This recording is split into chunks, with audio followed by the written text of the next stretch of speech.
could educate the children was through virtual and online platforms. Also, we are in 21st century, we've almost been the first quarter of 21st century, where the most essential skills which are not only required to survive and to thrive are creativity, critical thinking, collaboration and communication. Also the fact that we are in the Industrial Revolution 4.0.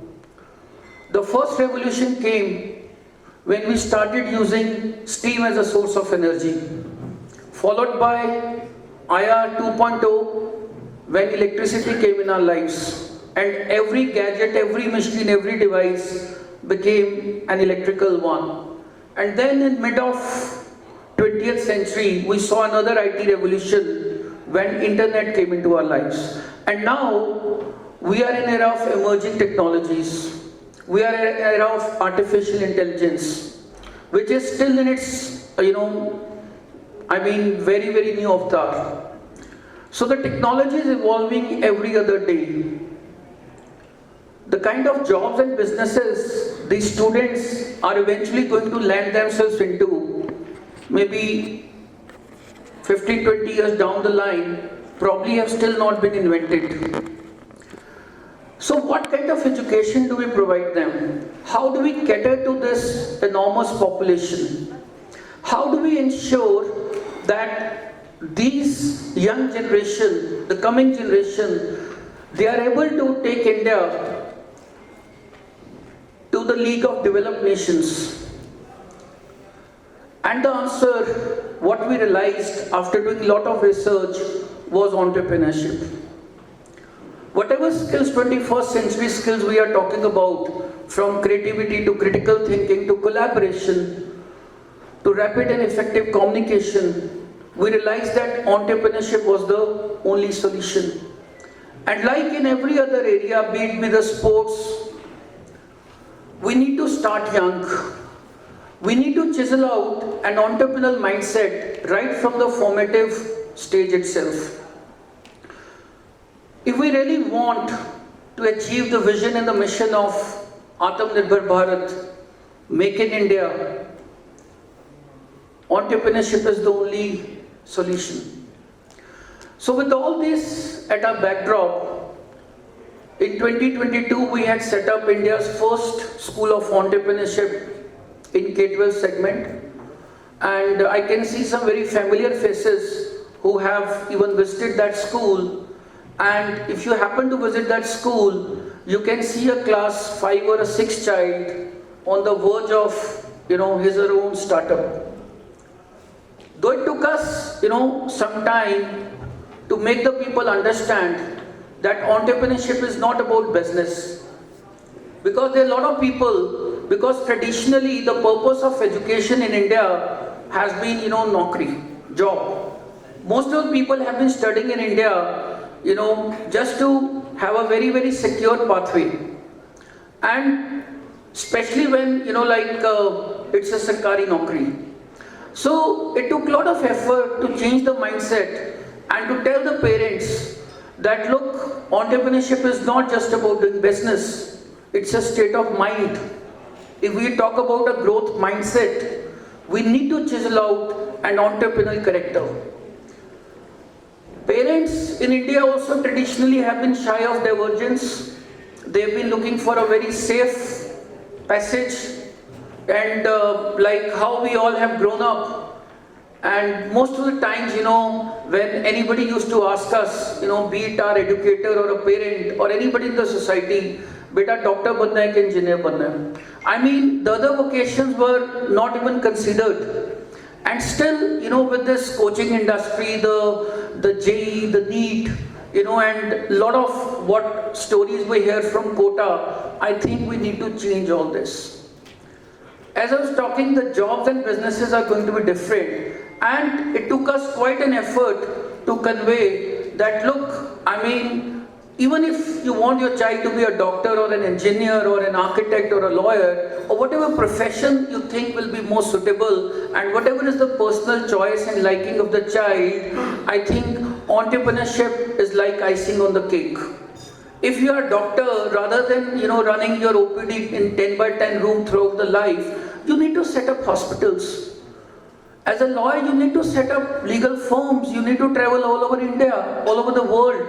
As an architect. So, even if you are looking for a scalability, sustainability, security, I think entrepreneurship is the only solution.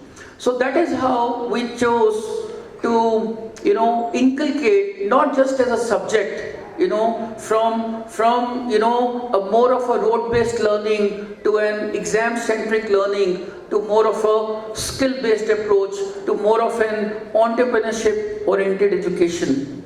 So I think, as we know, most of the MNCs in the world today, they are headed by Indians, like Google, so many of them, if I start counting. But how many Indian MNCs are there in the world? India has more number of doctorates than graduates in US. But still our contribution to worldwide patent is less than 1%.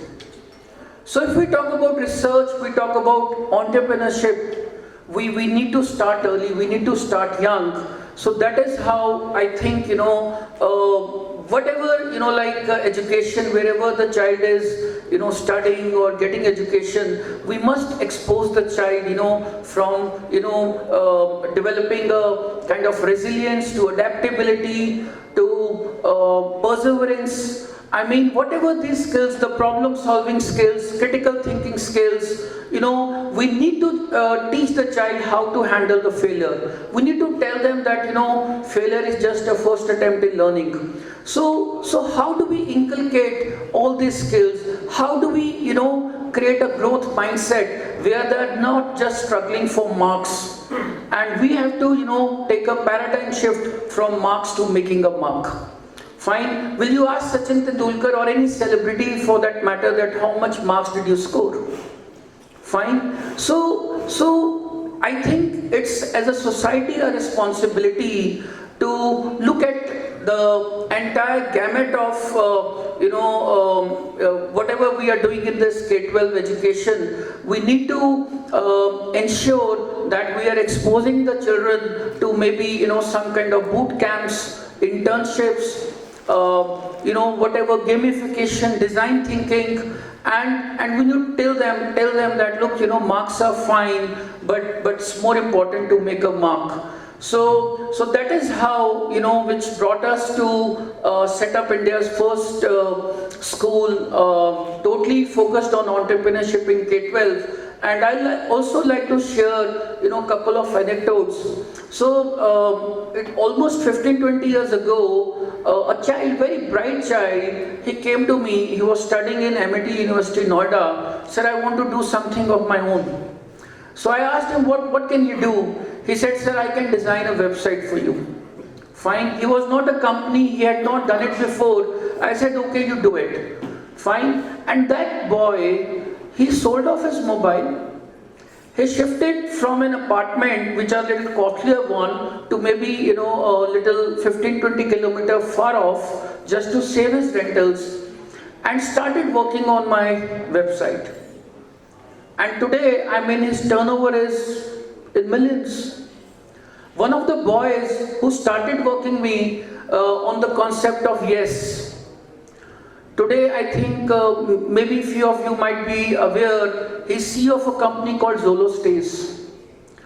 Fine. If 18-year-old can become, a grandmaster and bring accolades to the entire nation, so I think sometimes we underestimate, these children in our classrooms. So I think it's very important for us, if we really want India to be a developed nation, if we really want to prevent this people migrating abroad in search of greener pastures, if we really want that instead of Indians going abroad and heading the other MNCs, we have a lot of MNCs. How many unicorns we have in India? How many they are in China, US, Korea? So I think if I look at this entire aspect, so entrepreneurship entrepreneurship is the key, and that is what we will be trying to do in Tri-City now, bringing the Young Entrepreneur School to Chandigarh. And I'm sure that this particular organization, this institution, and this approach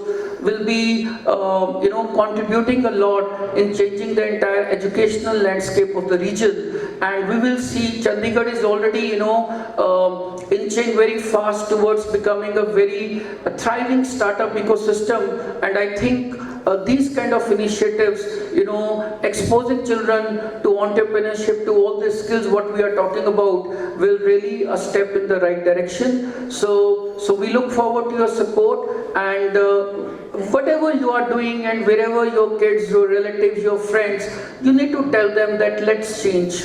Let's change, we look at the education. Let's change, we educate our children. Let's change, we think about the jobs and businesses. So I think that is the only way we can take India to a $1 trillion economy nation. We can convert India into one of the most fascinating manufacturing destinations of the world, and that is the only way forward. Thank you very much, and thank you, Sahil, for giving me an opportunity to interact with all of you, and we look forward to many more such initiatives. And I'm sure that every initiative like this, maybe by the Punjab Angels Network, TIE is doing a wonderful work. I think together we will all take India, as I was saying, to a developed country. Together we will all raise this next generation and create an entrepreneurial mindset, so that when we are talking of Amrit Kal, we are talking of India 2047, we are confident that yes, these are the children who are going India to the central stage of the world. Thank you very much. God bless you. Thank you.